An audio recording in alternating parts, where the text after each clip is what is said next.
If you like the content here, please consider liking and becoming a member today. Authors and artists work really hard on their stuff, so please support them using the links below. Planet Earth, around May 26th of age 767. The following events occurred in the 4th, 6th, 16th, 17th, 18th, and 20th universes. As Krillin belts out his favorite song by Journey, and maybe one of two most of us know, Gohan turns to Vegeta requesting he join in on the fun. But the prince is furious he left the room of spirit and time for something this ridiculous. Annoyed that Kakarot and his son would be stupid enough to sacrifice a day of training for this. But the boy feels they still have plenty of time to train before Cell's tournament, and there's nothing wrong with a little R&R. Hitting the climax of the song, the Z-Fighters are completely unaware. A menace bearing much more importance was making his way to the planet.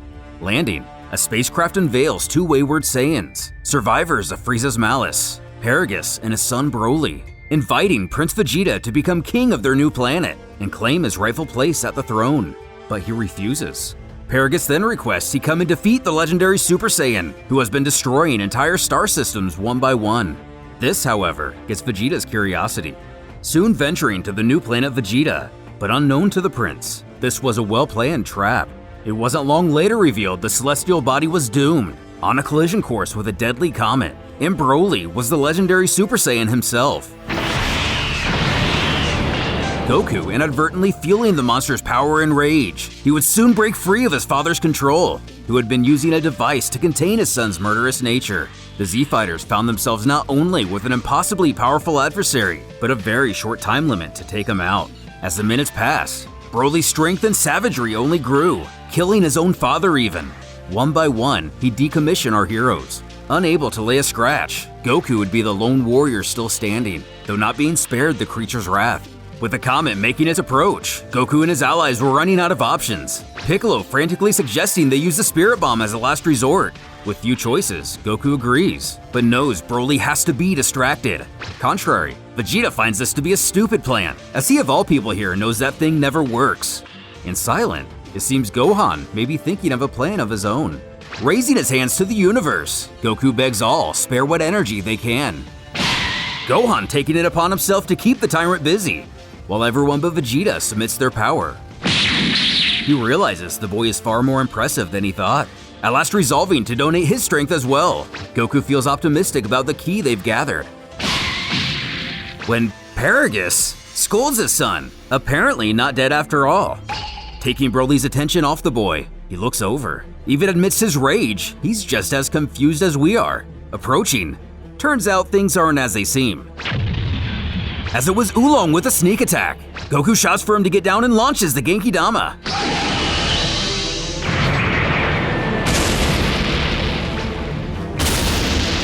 Taking him off the planet and into the comet itself. Broly can only think back to how his anger started, when he and Goku were mere infants. With the legendary Super Saiyan defeated, our heroes celebrate a hard-fought battle. Feeling his ki slip away into nothing, they've not only saved themselves, but the planet as well. Krillin turning to his best friend joyfully laughing that if they were able to beat Broly, then Cell should be a piece of cake. But Goku's apprehensive to compare the two. Broly was naturally invulnerable to almost anything they threw at him, but had no idea how to use his own power, and barely knew how to fight. Having rested enough, the gang head back to Earth, believing the threat of the legendary Super Saiyan to be over, which was true, until now.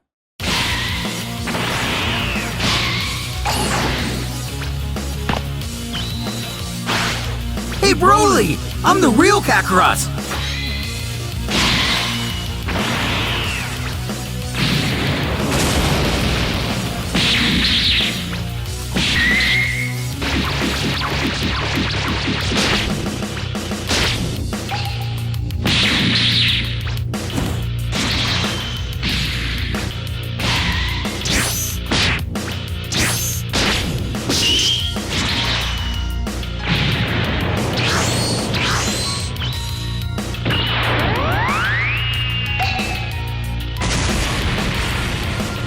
The boys cheer for their fused father, but Piccolo points out all of this is pointless against a guy like Broly. Gohan adding he had assumed Vegito had a plan, but now he's unsure. Super Buu wondering what's going on also, pondering if the Potara fighter can see what makes Broly so unique. Surely he can. so why continue on like this if he's aware he can't win?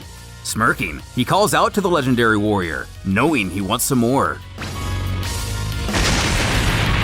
Electrified by his power, Goku notices Broly's ki just doubled.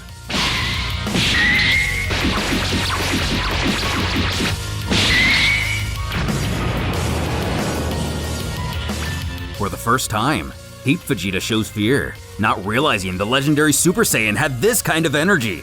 However, the Kais are relieved. In their universe, they made the decision to terminate Broly while he was still a baby, Shin being against it at the time, but now understanding. West Kaioshin explaining they had studied the previous legendary Super Saiyan over 1,000 years ago.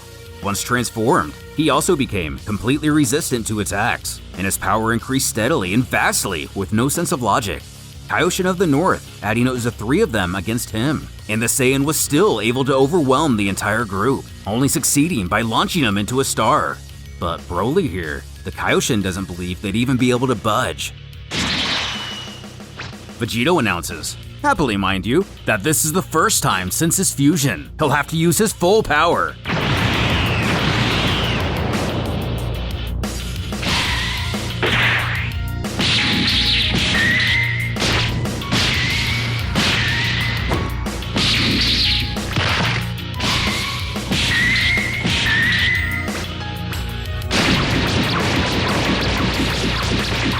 Vegeta stricken by the fact that the 2 of them alone contain more energy than everyone in the stadium put together.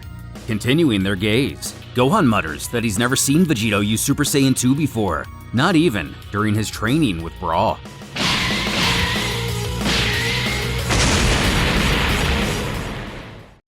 In Universe 12, age 790, Trunks hovers over a mountain range, spotting a manhole, seemingly in deep thought.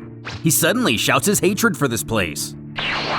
Descending, we find him in Jiro's lab, asking aloud, "So, where are you?" Quickly turning to discover Android 16, exactly what he came for. A few days pass, and Trunks' time still lies in ruin. Within Capsule Corp, Bulma appears to have been working hard on the android. Finished with the testing, they go to switch him on, and with the click of a few buttons. Cautiously, Trunks beckons. 16? Who calmly responds. Yes. First things first, being to let the robot know Son Goku died a long time ago, causing a short silence in 16, before muttering. Okay. Still guarded, he explains, from what he understands, 16 is a kind creature and wants to protect the Earth and innocent beings, questioning if that's correct and applies to humans, which, with a smile, he confirms it indeed does, and having one last thing to prove.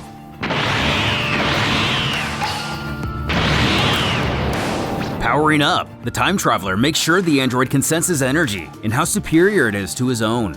So if they were to come to blows, he knows who would win, which the android acknowledges, even going as far to admit Jiro never fathomed such power, which Trunks takes pride in.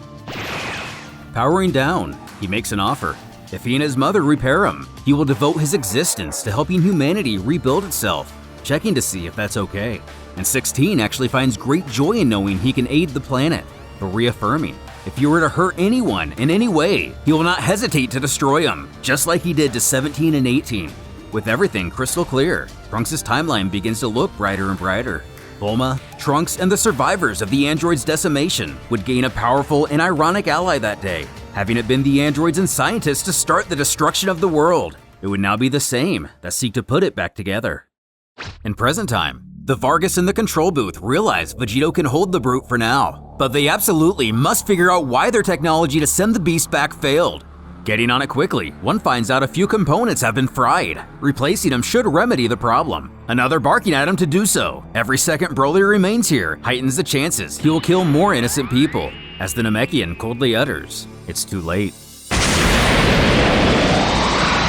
Oob realizes their energy is managing to pierce the shield to protect the audience. Peering into the booth, they seem to have taken on some damage as well.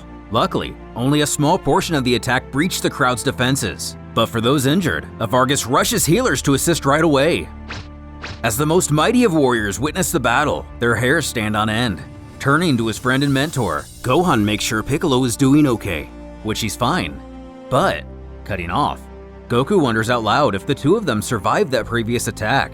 We're all excited to find the power her father's been holding back from her. And we see why Goku lost the pair's key signatures. They've both been blasted hundreds of miles apart into the depths of space. Near the ring, Trunks helps as many spectators as he can. Then senses Broly, quickly making his way back to the arena. 16 alerting his power now exceeds Vegito's, who is not moving. Ever pompous, though not necessarily incorrect, Super Boo sarcastically congratulates Vegito on wearing himself down, wanting to play with this new toy. Now, Broly's back better than full force, and the fused fighter is exhausted, realizing he's going to have to take the pleasure of ending this himself. And once Broly is dealt with, Vegito's next. Zipping back to the fight, to everyone's shock, it's become apparent Vegito is wounded. Piccolo thinking back to the last time he struggled in a fight, and he's at a loss. Since his inception, he's never taken damage in battle. As joyful as he can be, he thanks Broly for the match. In fact, this will probably be the toughest fight he'll ever have, but if his power increases too much more, it'll put too many people in danger. As the fighters of our universe wonder if it's too late to help.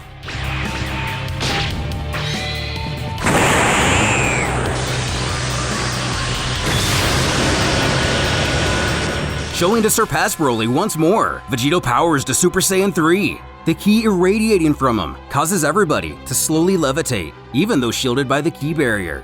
The Vargas try to figure out what's going on, considering the planet itself could be moving, or possibly their artificial gravity is going awry. But one of them believes it's Vegito himself, as a sheer force has created a new center of gravity for the small world. Announcing to the crowd, they plan to increase the artificial gravity to counter what's going on. Trunks, as well as a few others, probably, can't wrap his head around the science taking place. Gohan simplifying that the energy itself is acting as an entire planet's physics would, and being so dense in nature exhibits characteristics of a black hole.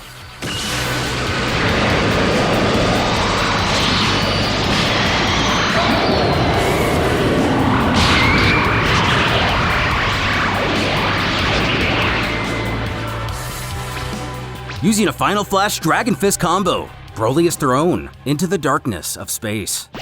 Powering down and taking a much-deserved breath of fresh air, Goku and Vegeta can't believe what they just witnessed. Shin and Buu also astonished by the finishing move. As most likely, the only ones around still thinking of the rules, the Vargas declare Vegito the winner by 30 count.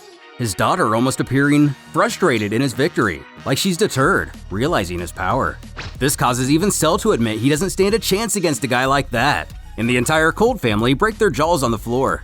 Announcing another short intermission, just to make sure everyone is in good health, a quick break begins. Super Buu admitting that Vegito's show of strength is nothing he believed possible. But while everyone is preoccupied, descending to rejoin his group, Namek questions if he'd like to be healed, but he doesn't think Namekian healing is enough for him anymore, but assuring he has sensu beans, so he'll be fine.